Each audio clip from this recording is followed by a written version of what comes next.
ಬೃಹತ್ ಮಟ್ಟದಲ್ಲಿ ಪ್ರತಿಭಟನೆ ಹಮ್ಮಿಕೊಂಡಿದ್ದೀರಾ, ತಾವು ಸರ್ಕಾರಕ್ಕೆ ಏನು ಹೇಳಕ್ಕೆ ಇಷ್ಟಪಡ್ತೀರಾ ಸರ್?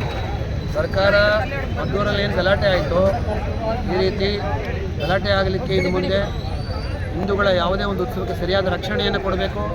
ಹಿಂದೂಗಳ ಮೆರವಣಿಗೆಗಳಿಗೆ ಈ ರೀತಿ ಯಾರು ದುಷ್ಟರು ಅನ್ಯಾಯದಿಂದ ಪೂಜಾ ಸ್ಥಾನದಿಂದ ಕಲ್ಲು ಹೊಡಿತಾರೆ, ಅವ್ರು ಕಲ್ಲು ಹೊಡಿಬಾರ್ದು.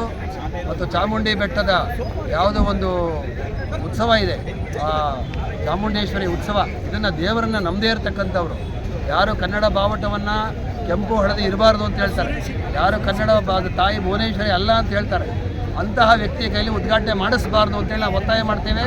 ಹಿಂದೂಗಳು ಇವತ್ತೆಲ್ಲ ಕಡೆ ಪ್ರತಿ ಜಿಲ್ಲೆಯಲ್ಲಿ ಪ್ರತಿಭಟನೆ ಆಗಿದೆ.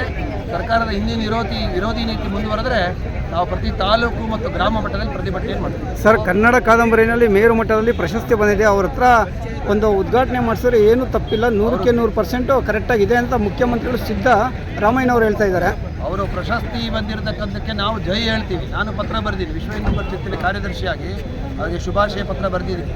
ಪ್ರಶಸ್ತಿ ಬರೆದಿರೋದು ಅದು ಅನುವಾದಕ್ಕೆ ಬಸ್ತಿಯವರಿಗೆ ಬಂದಿರೋದು, ಅದನ್ನು ಇವರು ಹಂಚ್ಕೊಂಡಿದ್ದಾರೆ ಅರ್ಧ. ಆದರೂ ನಮ್ಗೆ ಸಂತೋಷ ಇದೆ.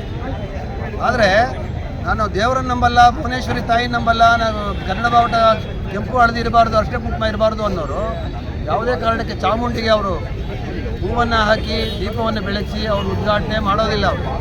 ಅವ್ರಿಗೆ ದೇವರಲ್ಲಿ ನಂಬಿಕೆ ಇಲ್ಲ, ಹಾಗೆ ಭಗವಂತನಲ್ಲಿ ಯಾರು ನಂಬಿಕೆ ಇದೆ ಅವ್ರಿಗೆ ಉದ್ಘಾಟನೆ ಮಾಡ್ತಾರೆ. ವಿರೋಧವಾಗಿ ಹೇಳ್ತಿರ್ತಾರೆ, ಯಾರಿಗೂ ಪಾಪ ಕೇಳಿಸೋದು ಇಲ್ಲ, ಅರ್ಥನೂ ಆಗಲ್ಲ, ಅವ್ರ ಭಾಷೆಯಲ್ಲಿ ಅವ್ರು ಹೇಳ್ತಾರೆ. ಆದರೆ ಹಿಂದೂಗಳು ಮಾತ್ರ ಏನಾದರೂ ಒಂದು ಫ್ಲಾಗ್ ಇಟ್ಕೊಂಡು ಏನಾದರೂ ಭಾರತ ಮಾತಾಕ್ಕೆ ಜೈ ಅಂದರೆ ಇಮ್ಮಿಡಿಯೇಟ್ ಪೊಲೀಸ್ನವರು ಬಂದುಬಿಡ್ತಾರೆ, ಅವ್ರ ಮೇಲೆ ಕೇಸು ಹಾಕ್ಬಿಡ್ತಾರೆ. ಈ ರೀತಿಯಾದ ಪರಿಸ್ಥಿತಿ ನಮಗೆ ಬರ್ತಾ ಇದೆ. ಮೊನ್ನೆ ಮದ್ದೂರಲ್ಲಿ ಪಾಪ ಹೆಣ್ಣು ಮಗಳು ಅವಳ ಮೇಲೆ ಲಾಠಿ ಚಾರ್ಜ್ ಮಾಡ್ತಾ ಇದ್ದಾಳೆ. ಇದು ಎಂಥ ಅನ್ಯಾಯ ಅಲ್ವಾ? ಹೆಣ್ಣು ಮಕ್ಕಳನ್ನ ನಾವು ದೇವರು ಅಂತ ಇವೆ ಅಲ್ವಾ, ಯತ್ರ ನಾರಿ ಅಂತ ಪೂಜಿಸುತ್ತೆ, ರಮಂತೆ ತತ್ರ ದೇವತ ಅಂತೀವಿ. ಆದರೆ ಆ ಒಂದು ಹುಡುಗಿ ಮೇಲೆ ಯಾವ ರೀತಿ ಲಾಠಿ ಚಾರ್ಜ್ ಮಾಡಿದ್ದಾರೆ. ಅವಳು ಪಾಪ ಹೇಳ್ತಾ ಇದ್ದಾಳೆ ನೋವಾಗ್ತಾ ಇದೆ ಅಂತ, ಆದರೂ ಬಿಡ್ತಾ ಇಲ್ಲ, ಅಟ್ಟಿಸ್ಕೊಂಡು ಹೊಡಿತಾ ಇದ್ದಾರೆ. ಇದು ಯಾವ ರೀತಿ ಆಗುತ್ತೆ? ಹೆಣ್ಮಕ್ಳಿಗೂ ಅಷ್ಟು ರಕ್ಷಣೆ ಇಲ್ವಾ ನಮಗೆ? ನಮ್ಮ ದೇವರನ್ನ ಪೂಜೆ ಮಾಡೋಷ್ಟು ಸ್ವತಂತ್ರವೂ ಇಲ್ವಾ ನಮಗೆ? ನಮ್ಮ ದೇವರಿಗೋಸ್ಕರ ನಾವು ಕೂಗಬೇಕು, ನಾವು ಪೂಜೆ ಮಾಡಬೇಕು, ರೋಡಲ್ಲೆಲ್ಲ ಮೆರವಣಿಗೆ, ಇದು ಯಾವುದು ನಾವು ಮಾಡಲೇಬಾರ್ದ?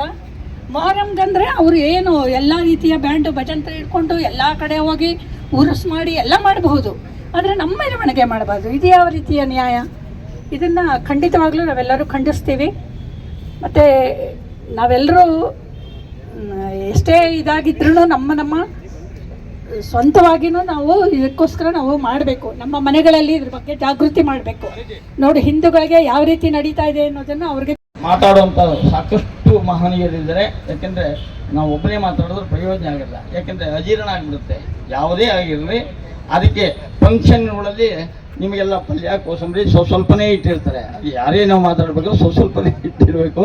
ಅದರಿಂದ ನೀವೆಲ್ಲರಿಗೂ ಭಕ್ಷ್ಯವನ್ನು ಬಡಿಸ್ತಾ ಇದ್ದೀವಿ.